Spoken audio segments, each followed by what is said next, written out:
નમસ્કાર વિદ્યાર્થી મિત્રો, કેમ છો બધા? આશા રાખું છું કે આપ સર્વે સ્વસ્થ હશો તેમજ કુશળ હશો. આપણે ભણી રહ્યા છીએ 11 સાયન્સ બાયોલોજીમાં ચેપ્ટર નંબર 8. તમે તેને કહી શકો છો કે કોષ, સજીવોનો પાયાનો એકમ, મતલબ કે cell, the unit of the life. Okay, તો cell unit of the life આ ચેપ્ટરમાં આપણે ધીમે ધીમે આગળ તરફ વધી રહ્યા છીએ અને લાસ્ટ વિડીયો લેક્ચરમાં આપણે યુકેરિયોટિક સેલ, મતલબ કે તમે જેને કહી શકો છો આદિકોષ કેન્દ્રી કોષ, ઓકે, આદિકોષ કેન્દ્રી કોષ, તેના વિશેની વાત કરેલી છે. તો આજના લેક્ચરની શરૂઆત કરતાં પહેલાં એટ એ ગ્લાન્સ આપણે યુકેરિયોટિક સેલ મતલબ કે આદિકોષ કેન્દ્રી કોષ વિશેની માહિતીઓ ફટાફટ રિવિઝન કરી લઈએ. તો લાસ્ટ વિડીયો લેક્ચરમાં આપણે યુ નહીં પણ પ્રોકેરિયોટિક સેલ, બોલવા મિસ્ટેક થઈ ગઈ. તો આજના વિડીયો લેક્ચરમાં આપણે પહેલાં લાસ્ટ જે ક્વેશ્ચન હતો તમે તેને કહી શકો છો પ્રોકેરિયોટિક સેલ. ચાલો બરાબર સમજો મિત્રો. પ્રોકેરિયોટિક સેલ મતલબ કે તમે જેને કહી શકો છો આદિકોષ કેન્દ્રી કોષ. પ્રોકેરિયોટિક સેલ તમે જેને કહી શકો છો આદિકોષ કેન્દ્રી કોષ, બરાબર છે. તો ખાસ એમાં યાદ તમારે શું રાખવાનું છે? તો ખાસ તો તમારે એના એક્ઝામ્પલ્સ યાદ રાખવાના હતા. જો મહત્વના પોઈન્ટ જ લખું છું અત્યારે. આ ક્વેશ્ચન મેં તમને સમજાવી દીધો છે. ઓકે, એક્ઝામ્પલમાં તમે કહી શકો છો કે ઓલ ટાઈપ્સ ઓફ બેક્ટેરિયા, મતલબ કે તમામ પ્રકારના જે જીવાણુ છે તે એક પ્રકારના પ્રોકેરિયોટિક સેલ છે, મતલબ કે આદિકોષ કેન્દ્રી કોષ છે.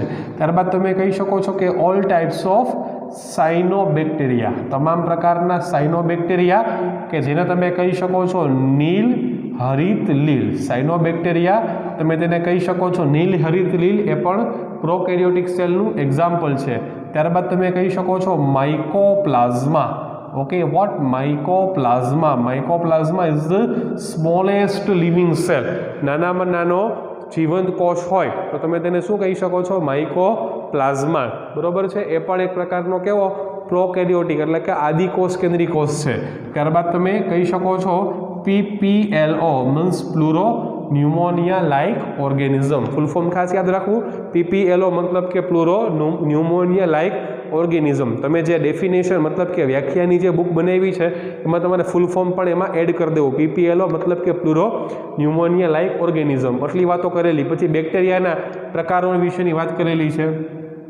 Second point V can say that the types of bacteria. Okay, types of bacteria મતલબ કે તમે કહી શકો છો કે જીવાણુના પ્રકારો. તો આકારના આધારે યાદ કરો, મેં તમને લખેલું હતું, એમાં કીધેલું હતું કે કોના આધારે તમે કહી શકો છો કે આકારના આધારે બેક્ટેરિયા. કેટલા પ્રકારના બેક્ટેરિયા? 4 પ્રકારના હોઈ શકે છે. ઓકે, બેસિલસ હોઈ શકે, કોકસ હોઈ શકે, વિબ્રિયો અને સ્પાઇરેલિયમ. લખી દો તમને 4 પ્રકાર. The first type which is known as the bacillus. ચાલો બરાબર સમજો. બેસિલસને તમે કહી શકો છો દંડાણુ. The second type which is known as coccus. કોકસને તમે કહી શકો ગોલાણુ, એટલે રાઉન્ડ શેપ, ગોળાકાર, બરાબર. Third one which is known as the vibrio. યાદ કરો, વિબ્રિયો કોલેરી. વિબ્રિયોને તમે કહી શકો છો કેવા? તો કે કોમા આકારના. Vibrio means you can say that comma shaped. And fourth one which is known as spirillum. કુંતલાકાર અથવા તો સર્પાકાર તમે તેને કહી શકો છો. પછી બેઝિક વાત હતી, કદની વાત હતી. પછી rapid cell division is found. રચનાની વાત હતી, કાર્યની વાત હતી. તમામ પ્રકારની અંગિકાઓ ગેરહાજર, ખાલી એક રિબોઝોમ જ ખાલી હાજર છે. 70S પ્રકારના રિબોઝોમ તેમાં તમને હાજર જોવા મળે છે. રિબોઝોમનું મુખ્ય કાર્ય છે પ્રોટીન સિન્થેસિસ, મતલબ કે શું કરવાનું? પ્રોટીનનું નિર્માણ કરવાનું રિબોઝોમનું મેઇન ફંક્શન છે, બરાબર છે. એવી બધી આપણે વાતો પ્રોકેરિયોટિક સેલમાં કરેલી હતી. પછી આનુવંશિક દ્રવ્ય તરીકેની વાત કરેલી હતી. Plasmid, one type of extra DNA, એની પણ વાત કરેલી હતી. ઓકે, એવી બધી અલગ અલગ પ્રકારની વાતો આમાં આપણે કરેલી છે. તો પ્રોકેરિયોટિક સેલ વિશેની તમામ પ્રકારની ઇન્ફોર્મેશન રિવિઝન થઈ ગયું. હવે આપણે આજનો ક્વેશ્ચન જે છે એ ભણવા જઈ રહ્યા છીએ. તો આજનો ક્વેશ્ચન છે કોષીય આવરણ અને તેનું રૂપાંતરણ. મતલબ કે તમે તેને કહી શકો છો cellular envelope and its modification. What? Cellular envelope and its modification. એક મિઝોફિલની વાત રહી ગઈ, બરાબર. મિઝોફિલની વાત આમાંય કરેલી હતી ને આ ક્વેશ્ચનમાં પણ મિઝોફિલ્સની વાત આવશે. પછી યાદ આવ્યું તમને કહી દીધું મિઝોફિલ્સ. પહેલાં આજનું ટાઇટલ જોવા દઈએ. ચાલો, આ ક્વેશ્ચન ઇમ્પોર્ટન્ટ ભાઈ, 3 માર્કમાં ક્યાંક આવી શકે. આજનો ક્વેશ્ચન છે તમે કહી શકો છો कोशीय आवरण तथा तेनु रूपांतरण। कोशीय आवरण तथा तेनु रूपांतरण मतलब के तमे तेने कही शको छो सेल एनवलप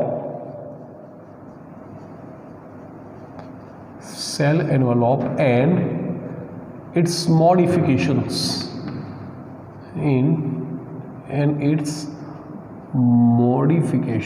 कोशनी फरते आवेलू एनवलप कोशीय आवरण अने तेनु मॉडिफिकेशन्स मतलब के तमे तेने कही शको छो रूपांतरण। Cell envelopes and its modification. Okay, see here first point तमे कही शको छो के we are talking about the prokaryotic cell.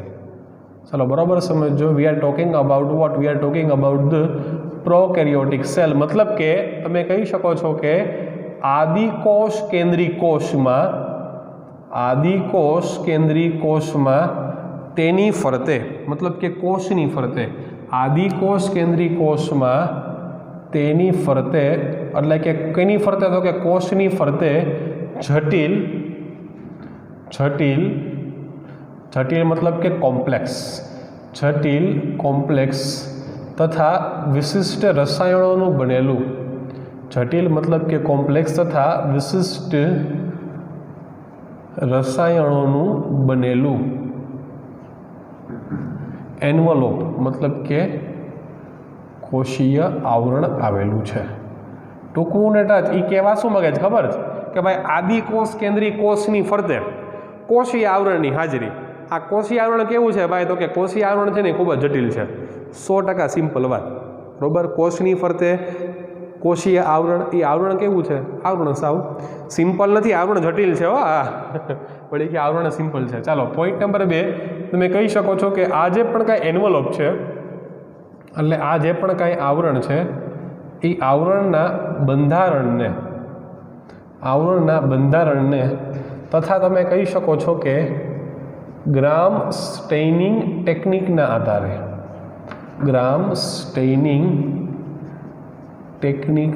આધારે હાલો આ વાક્ય સમજો। મેં 2 વાત કરી। एक तो कोशीय आवरणनु बंधारण, जो बात नंबर 1 में शू कर्यु कोशीय आवरणनु बंधारण अने बीजुं मैं तमने शू कीधुं तो कि ग्राम स्टेनिंग टेक्निक।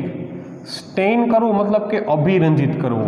स्टेन करवू मतलब शू थाय मित्रों? स्टेन करवू मतलब के अभिरंजित करवू। याद करो तमे मिथिलिन ब्लू वापरो छो, तमे इओसिन वापरो छो। It is all type of indicator एक प्रकारना sorry it is all type of stain indicator नहीं हो it is all type of stain एक प्रकारना अभिरंजको है। एक कलर आपे केम के तमे समझो तमे ज्यारे माइक्रोस्कोप में जोता हो तमे ज्यारे सूक्ष्मदर्शक यंत्र में जोवो छो तो ये पारदर्शक छेद आव्यो होय तो तमने देखाय। पारदर्शक छेद तो एकदम व्हाइटिश कलरनो होय एटला माटे तमे ई पर्टिक्युलर मटीरियल ने जोवा माटे तमे तेमां स्टेन यूज करो छो अथवा तमे कोई प्रकारनी डाय वापरो छो।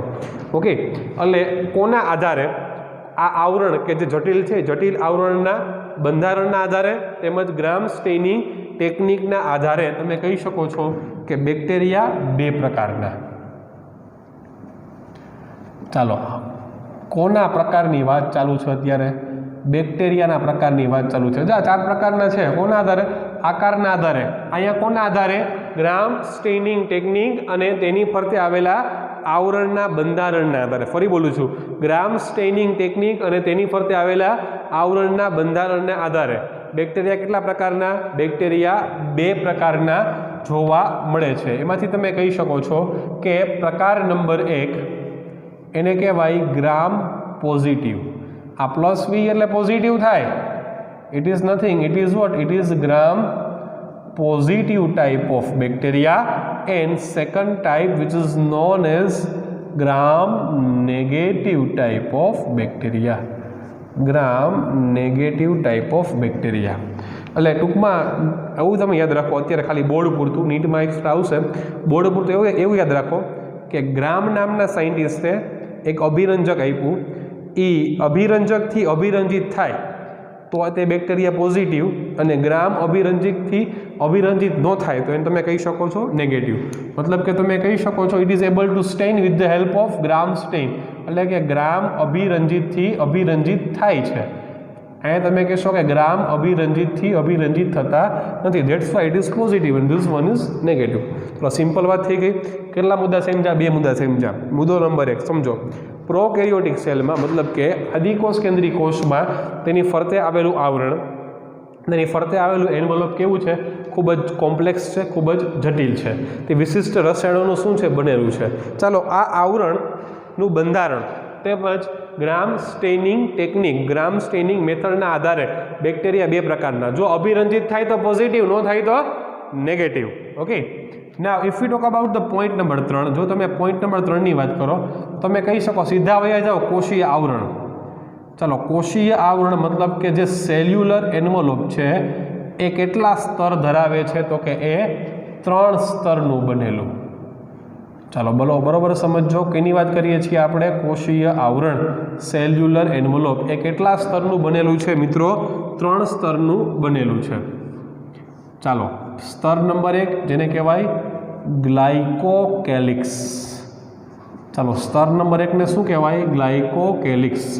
લેયર નંબર 2 તમે જેને કહી શકો છો સેલ વોલ, મતલબ કે કોષ દિવાલ. લેયર નંબર 2 સેલ વોલ, મતલબ કે કોષ દિવાલ. લેયર નંબર 3 જેને કહેવાય સેલ મેમ્બ્રેન. લેયર નંબર 3 જેને કહેવાય સેલ મેમ્બ્રેન. સેલ મેમ્બ્રેનને શું કહેવાય? કોષ રસ સ્તર. શું કહેવાય? કોષ રસ સ્તર. ઓકે, તો કોષીય આવરણ મતલબ કે જે સેલ એન્વલોપ છે એ 3 ભાગમાં વિભાજિત. Okay, glycocalyx, cell wall, cell membrane. હવે ત્રણેય વિશે એક વાક્ય યાદ રાખી લેવાનું. ગ્લાયકોકેલિક્સ એ સૌથી બહાર આવેલું આવરણ, કોષ દિવાલે મધ્યમાં આવેલું આવરણ, સેલ મેમ્બ્રેન કોષ રસ સ્તરે સૌથી અંદર આવેલું આવરણ. પછી તમને અંદરથી બહારની સિક્વન્સ પૂછે તો સેલ મેમ્બ્રેન, સેલ વોલ, ગ્લાયકોકેલિક્સ. બહારથી અંદરની પૂછે તો ગ્લાયકોકેલિક્સ, સેલ વોલ અને સેલ મેમ્બ્રેન. એ એમસીક્યુમાં ભૂલ ન કરતા, એ પ્રકારના એમસીક્યુ પણ પૂછાઈ શકે. હવે આપણે બધા વિશે થોડી ઘણી ઇન્ફોર્મેશન લઈ લઈએ. ચાલો, નવો કન્સેપ્ટ.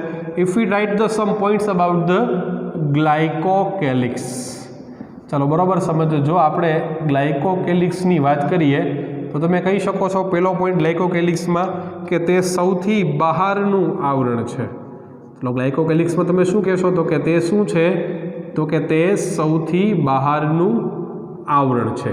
ઓકે, જો ગ્લાયકોકેલિક્સનું આવરણ તમે કહી શકો છો કે જટિલ તથા જાડું હોય, જટિલ તથા જાડું હોય તો તમે તેને કેપ્સ્યુલ કહી શકો છો. શું કહી શકો છો? તમે તેને કેપ્સ્યુલ કહી શકો છો. જોવો શું કહે છે? બહારનું આવરણ એ કેવું છે? કોમ્પ્લેક્સ, જટિલ અને એકદમ ફેટી, મતલબ કે જાડું લેયર હોય તમે તેને શું કહીશો? કેપ્સ્યુલ. ટૂંકમાં ગ્લાયકોકેલિક્સનું અન્ય નામ કેપ્સ્યુલ પણ છે. તમે શબ્દ આવું આગળ તમે ક્યાંક સાંભળશો કે બેક્ટેરિયાની ફરતે કેપ્સ્યુલની હાજરી. Capsule is one type of glycocalyx which having the complex as well as the fatty layer. Okay, અને જો આ ગ્લાયકોકેલિક્સ છે એ એકદમ પતલું હોય તો તમે તેને શિથિલ સ્તર કહી શકો છો, મતલબ કે શિથિલ આવરણ કહી શકો છો. જટિલ જાડું તો કેપ્સ્યુલ, પતલું તો શિથિલ સ્તર, શિથિલ આવરણ. 3 જ પોઈન્ટ યાદ રાખવાના છે. It's all about glycocalyx. Okay, ચાલો બીજું આપણે કેની વાત કરીએ છીએ? Now if we are going to talk about the cell wall. Cell wall મતલબ કે તમે જેને કહી શકો છો કોષ દિવાલ. ઓકે, સેલ વોલને શું કહેવાય મિત્રો?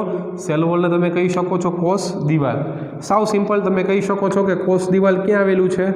કોષ દિવાલ તે આ લેયરમાં મધ્યમાં આવેલી છે. ત્યારબાદ તમે કહી શકો which is made up of what? Which is made up of સેલ્યુલોઝની બનેલી છે. આખું વાક્ય તમે લખજો. ત્યારબાદ તમે કહી શકો છો કે રક્ષણ આપવાનું કાર્ય કરે, કોષને બહારના પદાર્થોથી રક્ષણ આપવાનું કામ કરે. ત્યારબાદ કોષ દિવાલ છે તે કોષને મજબૂતાઈ આપવાનું પણ કામ કરશે. ત્યારબાદ કોષ દિવાલ છે તે યોગ્ય આકાર આપવાનું પણ કામ કરશે. આ ઉપરાંત તે યાંત્રિક આધાર મતલબ કે મિકેનિકલ સપોર્ટ આપવાનું પણ કામ કરશે. જો કોષ દિવાલ, સેલ વોલ વિશેના વાક્ય છે ને કોમન છે, આગળ ભણી ગયા આપણે, એમાં કંઈ નવીન વાક્ય નથી, એ વાક્ય બધા કોમન છે. It's all about the cell wall. Now what about the cell membrane? Okay, third one we can say that third one is the cell membrane. ચાલો સેલ મેમ્બ્રેનને તમે શું કહી શકો છો? સેલ મેમ્બ્રેનને તમે કોષરસ સ્તર કહી શકો છો. ઓકે, કોષરસ સ્તરનું અન્ય નામ શું છે? કોષરસ સ્તરનું અન્ય નામ છે પસંદગીમાન પ્રવેશ્યશીલ પટલ. પસંદગીમાન પ્રવેશ્યશીલ પટલ. કોષરસ સ્તર which is made up of lipid and protein. Sometimes carbohydrate is also there. બરાબર, મતલબ શુગરની પણ હાજરી. એવું બેલ નામના સાયન્ટિસ્ટે કીધું કે શુગર પણ આમાં હાજર જોવા મળે છે. ચલો, મુખ્ય કાર્ય શું? તો કે વહનનું. અમુક પદાર્થોનું વહન કરવા દે, અમુક પદાર્થોનું વહન ન કરવા દે. આ ત્રણેયનો કોન્સેપ્ટ આવડી ગયો. ગ્લાયકોકેલિક્સ, સેલ વોલ, સેલ મેમ્બ્રેન. બરાબર, આ બે તો એમને જ છે. નવીન ખાલી કેપ્સ્યુલ અને શિથિલસર બે શબ્દ નવા આવ્યા. ચાલો, હવે નેક્સ્ટ કોન્સેપ્ટમાં શું કહે છે? હવે હું વાત કરું છું સાયનોબેક્ટેરિયાની. ચાલો, સાયનોબેક્ટેરિયામાં કેની હાજરી? સાયનોબેક્ટેરિયામાં ક્રોમેટોફોર્સની હાજરી. જો બરોબર સમજો, in cyanobacteria what is present? In cyanobacteria chromatophores are present. એક માર્કનો ક્વેશ્ચન. સાયનોબેક્ટેરિયા એટલે નીલહરિત લીલ, દુનિયાનો સૌથી મોટામાં મોટો સજીવ યા એમાં ક્રોમેટોફોર્સની હાજરી. આ રંજક કણ જેવું કામ કરે. જો હરિત કણ છે ને, જેમ હરિત કણ હોય, રંગ કણ હોય, રંગહીન કણ હોય, બરાબર, હરિત કણના કારણે જ છે એ વનસ્પતિ તમને ગ્રીન કલરની દેખાય. એમ આ કલરિંગ કામ કરે. It is what? It is a chromatophore. યાદ રાખવું કે સાયનોબેક્ટેરિયામાં કેની હાજરી? ક્રોમેટોફોરની હાજરી. સાયનોબેક્ટેરિયાનો પોઈન્ટ થઈ ગયો અહીંયા, ક્રોમેટોફોર વાળો. ત્યારબાદ જો ફરીથી મેસોઝોમની વાત કરું છું. If we talk about the mesosome. ચાલો, મેસોઝોમમાં શું કીધું હતું આપણે? તો કે મેસોઝોમ તો કોષરસ સ્તરનું અંતર્વલન છે. યાદ કરો, આપણે કીધું હતું મેસોઝોમ શું હતું? તો કે કોષરસ સ્તરનું અંતર્વલન છે. પછી એના આકારની વાત કરો તો તમે કહી શકો છો કે તે નલિકા સ્વરૂપે હોઈ શકે અથવા તો પુટિકા સ્વરૂપે હોઈ શકે. તે નલિકા સ્વરૂપે હોઈ શકે અથવા પુટિકા સ્વરૂપે હોઈ શકે. આ ઉપરાંત તમે જો એના કાર્યની વાત કરો, ચાલો હવે ફંક્શન તમારી બુકમાં 4-5 આપ્યા છે, એ એમસીક્યુમાં ક્યાંક આડા આવી શકે. મેસોઝોમના કાર્યમાં એ તમને ક્યાં મદદરૂપ થશે? તો કે પહેલું ડ્યુરિંગ ડીએનએ રેપ્લિકેશન. ચલો, ડીએનએનું સ્વયંજનન બહુ મોટી પ્રોસેસ છે, જબરદસ્ત પ્રોસેસ છે, ભણવાની ખૂબ જ મજા આવે એવી પ્રોસેસ છે. બરાબર છે, પણ એ 12થમાં આવશે. ડીએનએ રેપ્લિકેશનમાં. રેપ્લિકેશન મતલબ સમજો, શબ્દ સમજો. સ્વયં એટલે પોતે, જનન મતલબ કે નિર્માણ. ડીએનએ પોતાના જેવી ઝેરોસ્કોપી કાઢી નાખે, એને શું કહેવાનું? રેપ્લિકેશન. બરાબર, ડીએનએનું રેપ્લિકેશનમાં. ત્યારબાદ તમે કહી શકો second function in the cell wall formation. Cell વોલના શું થાય? તો કે સેલ વોલના નિર્માણમાં. ત્યારબાદ તમે કહી શકો બાળકોષો, એટલે કોષ વિભાજનના અંતે જે બાળકોષો ઉત્પન્ન થાય ને, એ બાળકોષોના નિર્માણમાં થાય. ઓકે, ત્યારબાદ તમે કહી શકો છો કે ઉત્સર્જનને લગતી ક્રિયાવિધિમાં, આ ઉપરાંત સ્ત્રાવી ક્રિયાવિધિમાં, અને અમુક પ્રકારના એન્ઝાઇમ્સની માત્રામાં શું કરે? તો કે અમુક પ્રકારના એન્ઝાઇમ્સની માત્રામાં વધારો કરવાનું પણ કામ મેસોઝોમ્સ કરશે. એટલે જુઓ, ટોટલ તમે કેટલા કોન્સેપ્ટ ભણ્યા? પહેલા કોન્સેપ્ટમાં તમે 3 વાક્ય કીધા. જટિલ આવરણ, બેક્ટેરિયાના પ્રકારો અને કોષીય આવરણ 3 સ્તરનું બનેલું. Glycocalyx, cell wall, cell membrane. Glycocalyx, cell wall, cell membrane ત્રણેય વિશેની તમે અહીંયા વાત કરી દીધી. પછી ક્રોમેટોફોર અને મેસોઝોમની વાત કરી દીધી. બરોબર છે. જો હવે તમને એમ પૂછે ને કે બેક્ટેરિયાના પ્રકારો જણાવો, તો તમારે 2 લખવું પડે. તમારે કેવું પડે? આકારના આધારે 4 પ્રકાર નામ લખવાના, અને કોષીય આવરણનું બંધારણ અને ગ્રામ સ્ટેનિંગ ટેકનિકના આધારે 2 પ્રકાર, પોઝિટિવ, નેગેટિવ. ટૂંકમાં તમારે છે એ ટોટલ 6 પ્રકારના બેક્ટેરિયા છે ને, એ તમારે એક્ઝામમાં લખવા પડે. 4 આકારના આધારે અને 2 તમે કહી શકો છો સ્ટેનિંગ ટેકનિક અને તેનું કોષીય આવરણના બંધારણને આધારે. ઓકે, એટલે આ 2 પોઈન્ટ અહીંયા થઈ ગયા. પાછો નવો કોન્સેપ્ટ લખું છું કે અમુક બેક્ટેરિયા છે, અમુક બેક્ટેરિયા મતલબ કે અમુક આદિકોષ કેન્દ્રીકોષ છે તે ચલિત છે, લોકોમોશન કરી શકે, અને અમુક અચલિત છે. અચલિત મતલબ કે લોકોમોશન ઇઝ નોટ પોસિબલ, લોકોમોશનની ક્રિયા કરી શકતા નથી. અચલિત હોય ને તમે એને સ્થિર કહી શકો છો. સ્થિરને કહેવાય નોન મોટાઇલ. મોટિલિટી મતલબ કે ગતિ થાય, મોટિલિટી મતલબ કે ગતિમાન, નોન મોટાઇલ. એટલે ચલિત મતલબ કે મોટાઇલ.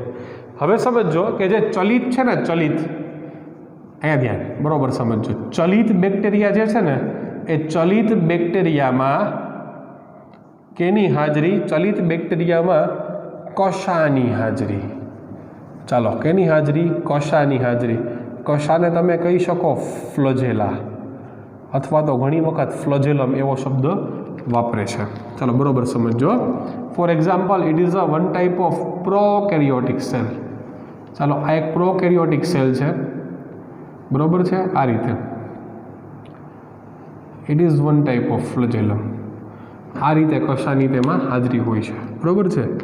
ચાલો હવે ફ્લોજેલા છે એમાં તમે કહી શકો છો કે 3 ભાગની બનેલી. ફ્લોજેલા છે તે 3 ભાગની બનેલી છે.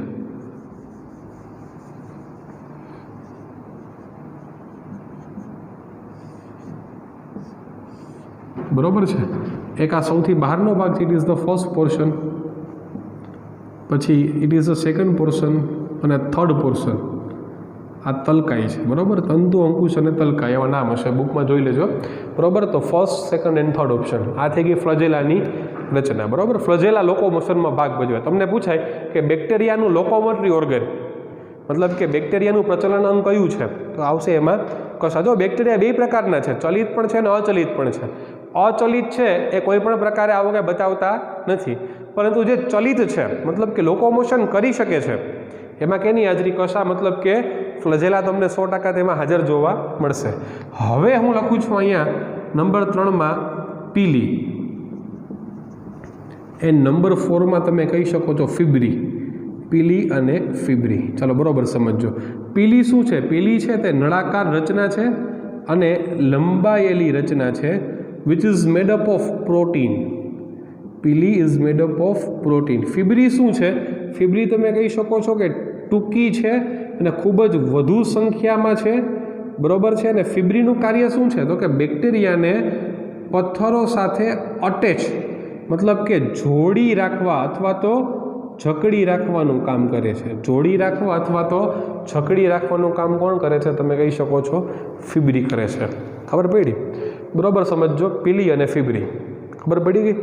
આ તમે જ્યારે પ્રોકેરિયોટિક સેલ એટલે કે આદિકોષ કેન્દ્રીય કોષનું તમે જ્યારે સ્ટ્રક્ચર, મતલબ કે એની રચના સમજશો ને, ત્યારે તમને આખું ડીપમાં તમને નીટમાં આમાં સમજાવશે પીલી ફિબ્રી ક્યાં હોય ને ત્યાં. અત્યારે ખાલી એનો ઉલ્લેખ જ છે પીલી અને ફિબ્રી.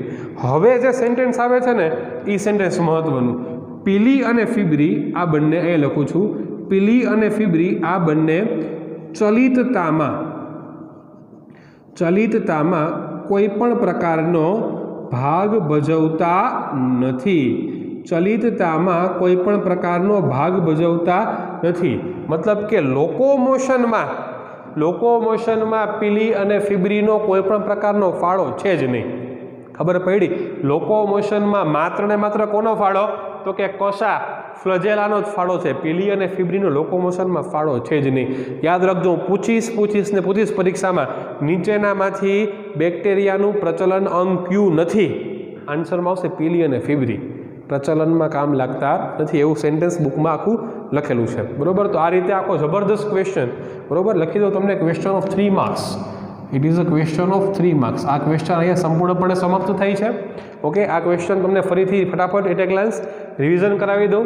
પહેલાં શું કીધું? પ્રોકેરિયોટિક સેલ એટલે કે આદિકોષ કેન્દ્રીય કોષની ફરતે જટિલ, કોમ્પ્લેક્સ, વિશિષ્ટ રસાયણોનું બનેલું એક કોષીય આવરણની હાજરી છે, બરોબર છે. આ આવરણને આધારે અને ગ્રામ સ્ટેનિંગ પદ્ધતિના આધારે બેક્ટેરિયા 2 પ્રકારના, ગ્રામ પોઝિટિવ, ગ્રામ નેગેટિવ.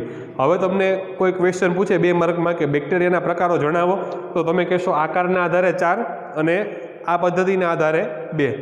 ઓકે, એટલે 6 પ્રકાર લખવાના. ત્યારબાદ તમે કહી શકો છો કે આ આવરણ 3 સ્તરનું બનેલું છે. પેટા સ્તર, glycocalyx cell wall, cell membrane. Glycocalyx cell wall, cell membrane આવડે છે ત્રણેય. ખાલી કેપ્સ્યુલ નવો શબ્દ, સિથિલસર નવો શબ્દ. સાયનોબેક્ટેરિયામાં ક્રોમેટોફોર એક પ્રકારના રંજક કણ, નવો શબ્દ. મિસોઝોમ, ઓકે, એના ફંક્શન, કાર્ય યાદ રાખજો.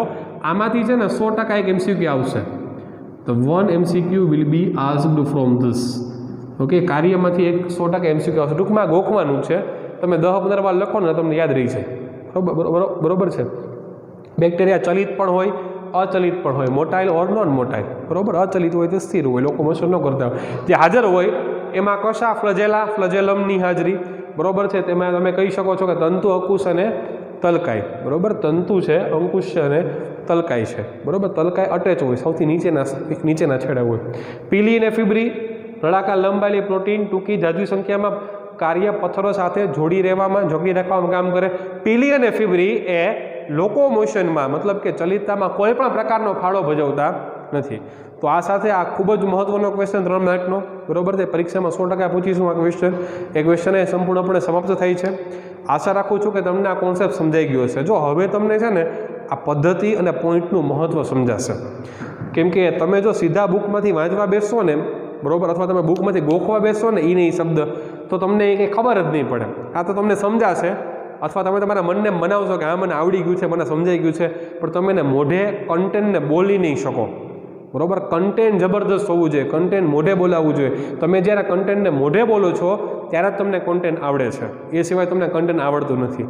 એના માટે તમારી પાસે હોવી જોઈએ ખાસ પદ્ધતિ પાયો છે. સફળ માણસ સફળ એટલા માટે છે કેમ કે એની કામ કરવાની પદ્ધતિ બીજા કરતાં કેવી છે, અલગ છે, બીજા કરતાં ડિફરન્ટ છે. એવી રીતે ક્વેશ્ચન પ્રિપેર કરવાનો કે બીજા વિદ્યાર્થીઓ પાસે આ મેથડ ન હોય, તો તમે બીજા વિદ્યાર્થીઓ કરતાં આ ક્વેશ્ચનમાં આગળ નીકળી શકશો. બરાબર, મોટાભાગના વિદ્યાર્થીઓ ખૂબ સારામાં સારું કામ કરે છે, બરાબર છે. એનું ફોલોઅપ હું લેતો રહું છું. અને જે હજી થોડા ઘણા બાકી રહી ગયા છે, પાછળ રહી ગયા છે, એ વિદ્યાર્થીઓ પણ ફટાફટ આગળ તરફ કામ કરવા માંડો.